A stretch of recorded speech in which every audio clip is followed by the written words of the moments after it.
কারখানা স্থানান্তরের অজুহাতে রাজধানীর মহাখালীতে ব্রিটিশ আমেরিকান টোব্যাকো সিগারেট কারখানায় কাজ করা অস্থায়ী শ্রমিকদের চাকরিচ্যুত করার প্রতিবাদে আন্দোলন করছেন প্রতিষ্ঠানটির শ্রমিকরা।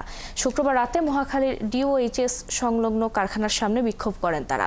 তাদের অভিযোগ, কারখানা স্থানান্তরের অজুহাতে কোনো নোটিশ ছাড়াই একদিনে প্রায় 4,000 অস্থায়ী শ্রমিককে কাজ থেকে বাদ দেওয়া হয়েছে। তাদের কাজে যোগ দিচ্ছে না কর্তৃপক্ষ। চাকরি হারিয়ে পরিবার ও জীবিকা নিয়ে অনিশ্চয়তায় পড়েছেন তারা। শ্রমিকদের দাবি, বিএটি কর্তৃপক্ষ তাদের সঙ্গে চুক্তি ভঙ্গ করেছে, তাই অবিলম্বে তাদের চাকরিতে পুনর্বহাল করতে হবে। অন্যথায় নির্দিষ্ট দাবিগুলো পূরণ করেই তাদের চাকরি থেকে বরখাস্ত করতে হবে। তাদের দাবিগুলোর মধ্যে রয়েছে এরিয়া বিল, ছুটির টাকা, প্রভিডেন্ট ফান্ড, 1 বছরে পূর্ণ বেতন, ঈদ বোনাস ও ক্ষতিপূরণ।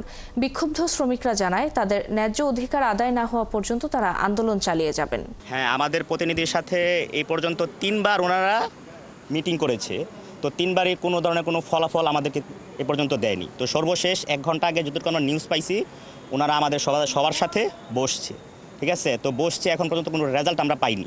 আর এখানে আমাদের যে এখানে আপনার 31শে জানুয়ারি থেকে 2026 পর্যন্ত সকল প্রকার সুযোগ সুবিধা এবং এগ্রিমেন্ট অনুযায়ী দিতে হবে।